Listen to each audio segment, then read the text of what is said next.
ఇంకొక కేసు కూడా తన మీద హత్యాయత్నం కేసు పెట్టాడు. మే 13వ తారీఖున ఎన్నికల సమయంలో పాల్వాయి గేట్ అనే పోలింగ్ కేంద్రం దగ్గర తాను అక్కడికి వెళ్ళినప్పుడు జరిగిన ఘటన మీద అసలు ఎందుకు ఆ ఘటన జరిగింది? ఎవరైనా కొద్దో గొప్ప కనీసం ఆలోచన చేసేవాళ్ళు ఎవరైనా ఆలోచన చేయాలి కదా. అక్కడ ఉన్న ఎస్సీలను, ఆ గ్రామంలో ఉన్న సామాజిక వర్గం వాళ్ళు గ్రామంలో ఉన్న బూతులు లేకపోయి ఓట్లు వేసే పరిస్థితి లేకుండా ఉన్నప్పుడు ఎమ్మెల్యే అక్కడికి ఆ గ్రామానికి వెళ్ళినప్పుడు ఎమ్మెల్యే ఆ పరిస్థితిని చూసి ఎస్పీకి 4 సార్లు 5 సార్లు 10 సార్లు ఫోన్ చేసినా కూడా ఎస్పీ రాని పరిస్థితిలో ఉన్నప్పుడు, కనీసం సిఐని ఎస్ఐని కూడా పంపించిన పరిస్థితిలో ఉన్నప్పుడు, అటువంటి బూత్లో, సెన్సిటివ్ బూత్లో కేవలం ఒకే ఒక్క హోంగార్డును పెట్టి బూతులు నడుపుతూ ఉన్నారు. అటువంటి పరిస్థితుల్లో అన్యాయం జరుగుతూ ఉందని చెప్పడం కోసం, అన్యాయం జరుగుతూ ఉన్న వాళ్ళ పక్షాన్ని నిలబడడం కోసం ఎమ్మెల్యే లోపలికి పోయి ఈవీఎంను పగలగొట్టే కార్యక్రమం జరిగింది. ఎందుకు ఈవీఎంలో నిజంగానే ఎమ్మెల్యేనే రిగ్గింగ్ చేసుకుంటా ఉంటే, ఎమ్మెల్యేకి అక్కడ నిజంగానే ఎమ్మెల్యే పరిస్థితి అంత బాగుండింటే ఎందుకు ఎమ్మెల్యే ఈవీఎం పగలగొడతాడు? అక్కడ పరిస్థితి బాగలేదనే కదా, అన్యాయం చేస్తూ ఉన్నారనే కదా. అక్కడికి పోయినప్పుడు అన్యాయం చూశాడు కాబట్టే కదా ఈవీఎం పగలగొట్టాడు.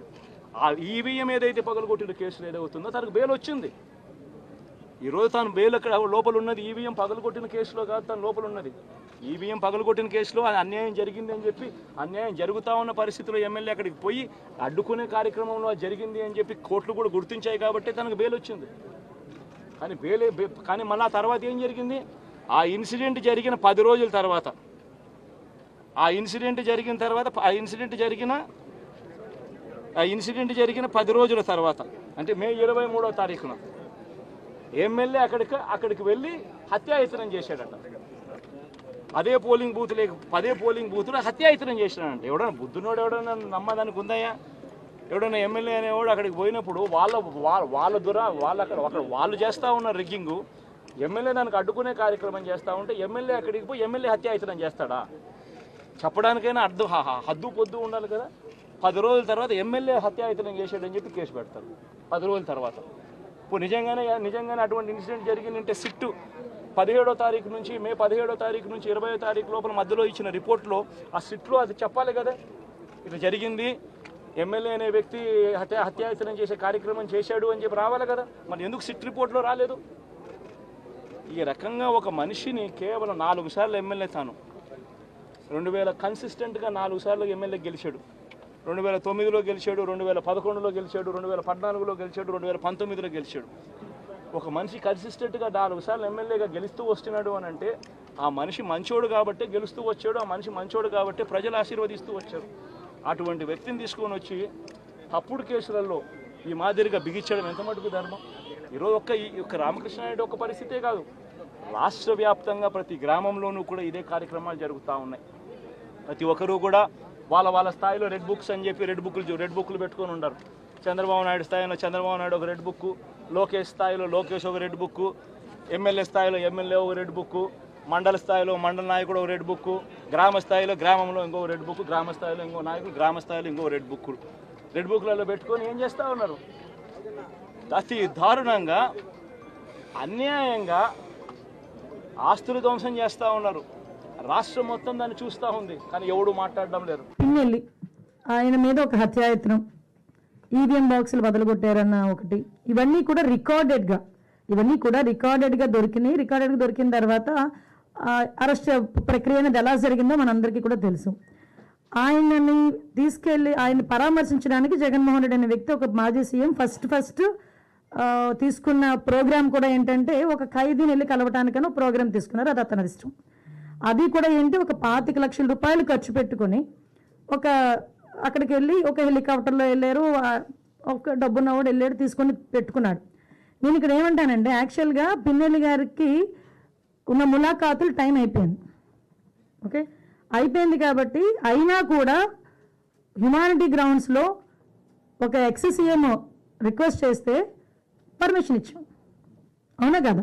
ఇంతకుముందు చంద్రబాబు నాయుడు గారిని అక్రమంగా జైల్లో పెట్టినప్పుడు కుటుంబ సభ్యులకి 3వ ములాఖాత్ ఇవ్వాలంటే ఇచ్చేవారు కాదు. కానీ ఈరోజు మేము ఏం చేసామో, అతని రిక్వెస్ట్ అంటే అతనికి పర్మిషన్ లేదన్న సంగతి కూడా తెలుసుకున్న తర్వాత కూడా అతను రెడీ అయ్యారంటే అక్కడ గలాటా సృష్టించడానిక? యాజ్ పర్ రూల్కి పైకి వచ్చి హ్యుమానిటీ బేసిస్ మీద ఇచ్చాం. అఫ్ కోర్స్ ఈరోజు మేము చాలామంది చెప్తున్నారు దండోపదండాలకు వెళ్తున్నారు, అలాగే వెళ్తున్నారు, ఇలాగ వెళ్తున్నారని. నేను ఒకసారి ప్రిజెన్స్ ఐజీ గారితో కూడా మాట్లాడినా, అసలు ఎంతమంది ములాఖాతులు వెళ్తున్నాయి, యాజ్ పర్ రూల్ ఎలా వెళ్తున్నాయి, మేము అన్నీ కూడా మాట్లాడుకుంటున్నాం. ఆయన బయటకు వచ్చి ఈరోజు బయటకు వచ్చి అక్రమంగా అరెస్టులు చేశారు. అక్రమంగా ఏం సీసీ ఫుటేజ్ చూసిన వాళ్ళు ఎవరైనా అక్రమ కోర్టు ఇచ్చిందండి అతను అరెస్ట్ చేయమని? దేని మీద బెయిల్ వచ్చింది? ఇప్పుడు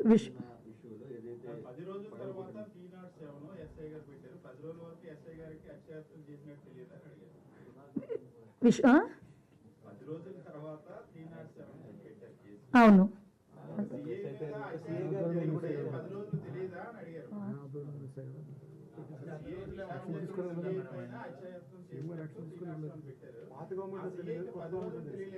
అదేనండి. పాత గవర్నమెంట్ పెట్టనివ్వలేదు, కొత్త గవర్నమెంట్ వచ్చిన పెట్టారు. ఎలక్షన్ కమిషన్ అన్నా అసలు భలే మాట్లాడతారండి సతీష్ గారు మీరు.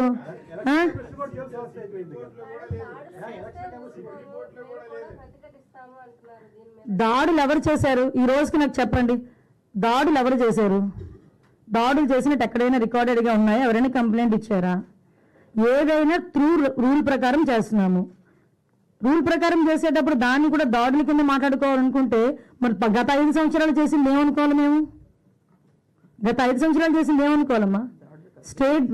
స్టార్ట్ అయిన దగ్గర నుంచి మొదలు పెట్టారు కదా, ప్రజావేదిక కూల్చిన దగ్గర నుంచి మొదలు పెట్టారు కదా. మాలాంటి అందరి మీద కూడా నా మీద ఒక 23 కేసులు, ఈవిడ మీద ఒక 7 కేసులు.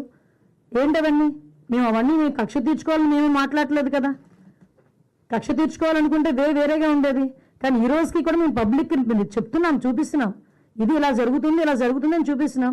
దానికి ప్రతీకార దాడులు ఎక్కడ జరిగినాయని? ప్రతీకార దాడులు అంటే రెచ్చగొడుతున్నారా ఈరోజు వచ్చి?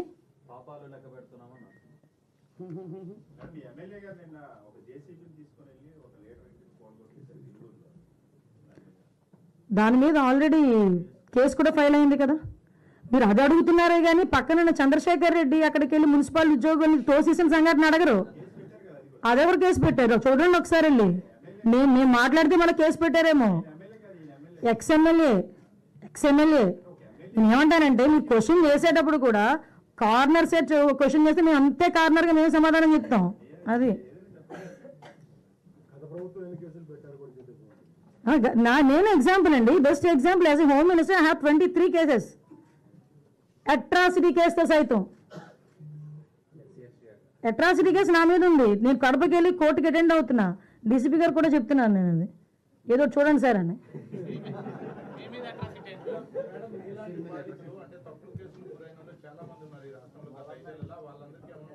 కంపల్సరీ సార్, ఏదైనా త్రూ లా ఏదైతే యాజ్ పర్ లా ఎలా అయితే వాళ్ళకి వెసులుబాటు వస్తుందో మేము అలా చేస్తాం డెఫినెట్గా. ఎందుకంటే అక్రమ కేసులు ఎవరు కూడా భరించాల్సిన అవసరం లేదు కదా. కొన్ని ఛార్జ్షీట్ వేసినవి ఉన్నాయి, కొన్ని ఛార్జ్షీట్ వేయని ఉన్నాయి, చాలా ఉన్నాయి ఇష్యూస్ అన్ని. వాటన్నిటి మీద ఎంక్వైరీ చేస్తామండి. రీ ఎంక్వైరీ చేయించి అవి కానీ అక్రమం అని తేలితే కనుక వెంటనే ప్రభుత్వం నిర్ణయం తీసుకుంటుంది. Okay done, thank you.